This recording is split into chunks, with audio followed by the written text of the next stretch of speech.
Good morning, friends. I welcome you all in my channel HS Preparation with Pradeep.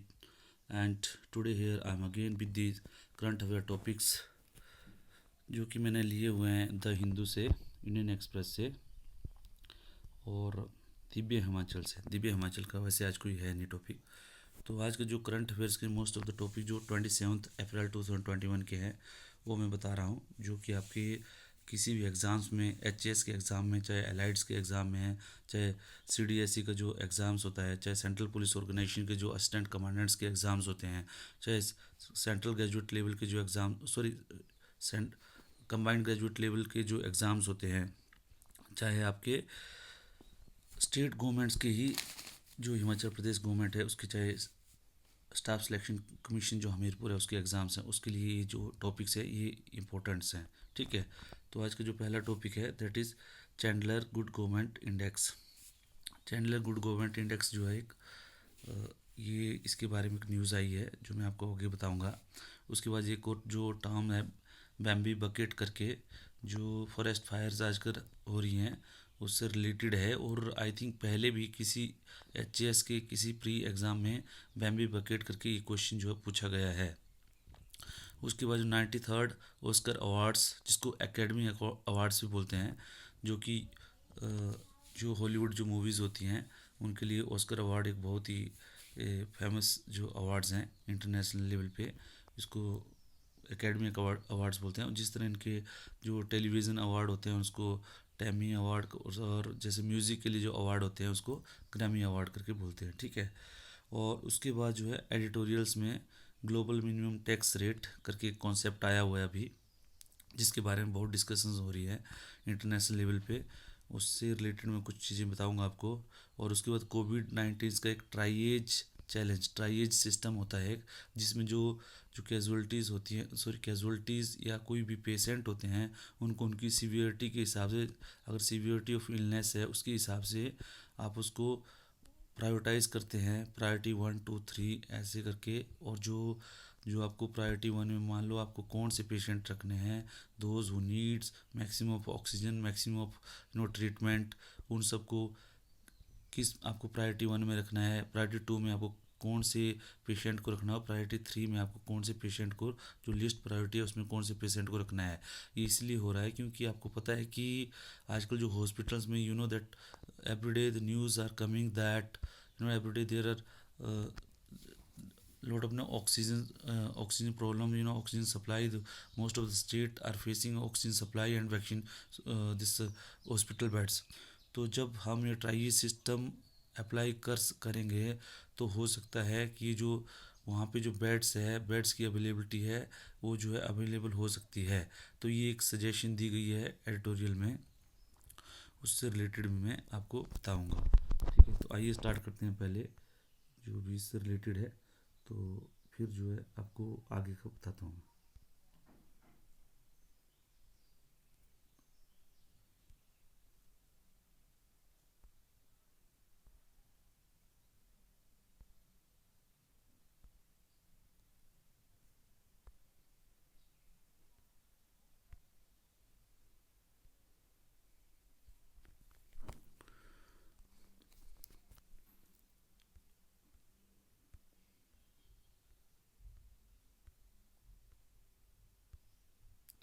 This is जो first news बताई थी मैंने, Chandler good government index. इसमें news है, देखो इसमें India has ranked 49th in the Chandler good government index which classifies 104 countries in the terms of government capability and outcomes. इसमें क्या होता है कि इंडिया का जो रैंक है उसमें 49th रैंक है चैंडलर गुड गवर्नमेंट इंडेक्स में, और ये जो है 104 कंट्रीज़ को जो है क्लासीफाई करता है गुड गवर्नमेंट में। और इसके जो नीचे इन्होंने कुछ ये दिए गए हैं कि जो पैरामीटर्स हैं, जो पिलर्स हैं, उसमें leadership and foresight, robust laws and policies, strong institution, financial stewardship, attractive market place, good influence and reputation and helping people rise. ये जो है टोटल जो इन्होंने 7 पिलर्स देख रहे हैं दिए हुए हैं, जिस पे ये जो है ये जो गुड गवर्नमेंट इंडेक्स है उसको प्रिपेयर करते हैं। और उसको जो इसको जो वो जो फाउंडेशन है, वो जो इंस्टीट्यूट है जो इसको हेल्प करती है गुड गवर्नमेंट इंडेक्स बनाने में, that is called IDFC, international development financing corporation करके, IDFC करके इंस्टीट्यूट है, इंटरनेशनल इंस्टीट्यूट, उसको रेडी करती है। ठीक है, तो इसमें आपको क्वेश्चन आ सकता है कि चैंडलर गुड गवर्नमेंट इंडेक्स में इंडिया की रैंकिंग कितनी है, तो आपको होना चाहिए कि 49th। ठीक है, उसके बाद नेक्स्ट जो मैंने बताया था वो बेम्बी बकेट। आपको पता है कि there are lot of forest fires which are happening in the that summer season. So उसको जो है उसको डोज ऑफ करने के लिए, जो उसको फायर को कंटेन करने के लिए या कंट्रोल करने के लिए, देर आर डिफरेंट मेथड। और उसमें क्या होता है कि बहुत सी जगह ऐसा हो जाता है कि वो जो मेथड है वो कामयाब नहीं होते हैं, और हमारे जो अलग अलग चीज़ें हैं, बट हेलीकॉप्टर के द्वारा जो बहुत सी जगह जो फायर को डोज ऑफ किया जाता है, बुझाया जाता है, तो उसके में जो फायर जो एक वो जो फायर टैंक होता है, सो जो वाटर टैंक होता है हेलीकॉप्टर में, उसको बोलते हैं बेम्बी बकेट। ये बोलते हैं 5000 लीटर कैपेसिटी का होता है, और इसको जो है यूज़ किया जाता है बट जब ड्रॉप करने के लिए, जो जहाँ पे फायर्स आपकी हो रही हैं, फॉरेस्ट फायर। ठीक है, तो ये जो टॉपिक है ये आपको पूछ सकते हैं कि एक नंबर का क्वेश्चन आ सकता है मैक्सिमम एग्जाम में कि बेम्बी बकेट क्या है। ठीक है, तो आप पूछते हैं कि it it is a it is a fire it is a water tank used in helicopter. ठीक है, तो इससे रिलेटेड कुछ भी आ सकता है। ठीक है, उसके बाद ये देखो, जो Nomadland's big at the pandemic Oscar. इसमें क्या है कि जो ऑस्कर है 93rd, अभी ये ऑस्कर अवार्ड थे 93rd में, उसमें जो बेस्ट मूवी का जो आपको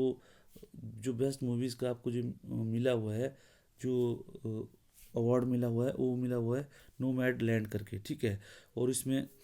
डिफरेंट डिफरेंट इसमें दिए गए हैं कि जो एक्टर्स जो है, जैसे एंथनी हॉपकिंस है, उसमें उसमें उनको भी बेस्ट एक्टर का अवार्ड मिला है। और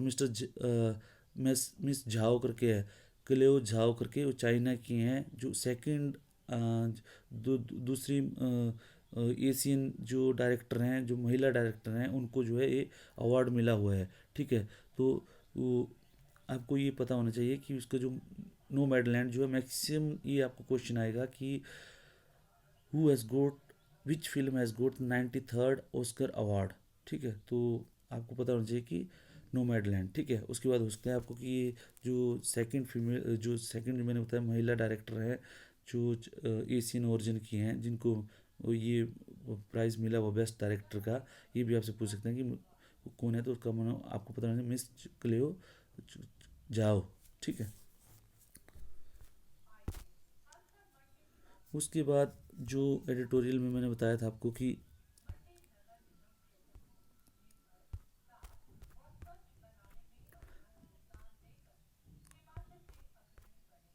ये देखो, एक और आर्टिकल आया हुआ है कि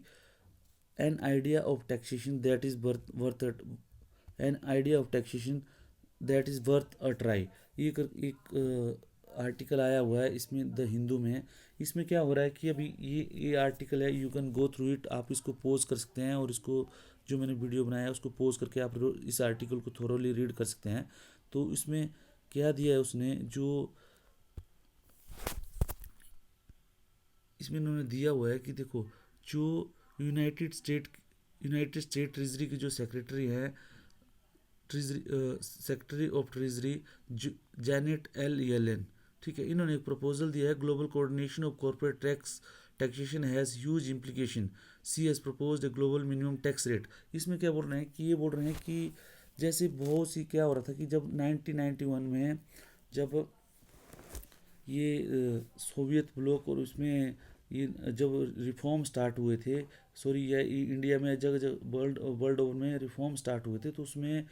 क्या हुआ था कि एक सब लोगों ने क्या किया था, अपनी प्रोग्रेस बढ़ाने के लिए उन्होंने मिनिमम, जो कई कंट्री ऐसी थी जिन्होंने कॉरपोरेशन टैक्स होता है, जो कंपनीज के ऊपर लेवी होता है, जो भी आप कुछ भी कंपनी बनाएंगे या कुछ फैक्ट्रीज या कुछ भी लगाएंगे तो उसके ऊपर कॉरपोरेशन टैक्स होता है। ठीक है, कोई भी कंपनी है आपकी, जैसे मल्टीनेशनल कंपनी होगी, कुछ भी हो गया, वो कुछ भी करती है तो उस पर जो है उसमें आप जो कॉरपोरेशन टैक्स लगता है, और दैट इज़ अराउंड 21% है, अभी अभी जो है 21% के अराउंड चल रहा है वो टैक्स।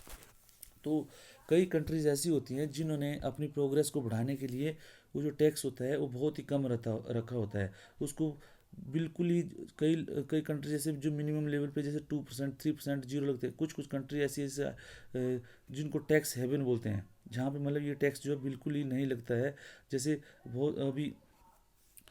ये जो वर्ल्ड की जो कंट्रीज़ हैं उसमें जो छोटी छोटी कंट्रीज़ हैं उसमें जैसे मालदीव्स हो गया या दूसरी कंट्रीज होगी उन, या सिंगापुर हो गया, वहाँ पे बहुत ही कम टैक्स है। तो उससे क्या होता है कि ये जो वहाँ कंट्रीज़ क्या करती हैं, वहाँ पे अपना ऑफिस स्टार्ट कर देती हैं और इस वहाँ पे ऑफिस स्टार्ट करती हैं, प्रॉफिट दूसरी फर्म से लेती हैं। तो वहाँ पे जिससे क्या होता है कि जो कंट्री को बहुत सारा लॉस होता है, जो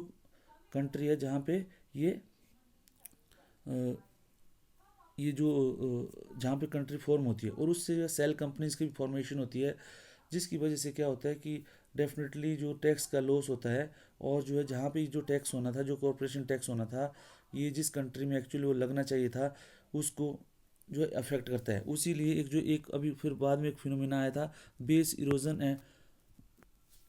बेस इरोजन प्रॉफिट शिफ्टिंग। इसमें क्या हुआ कि जो जो कंपनी जो जैसे जो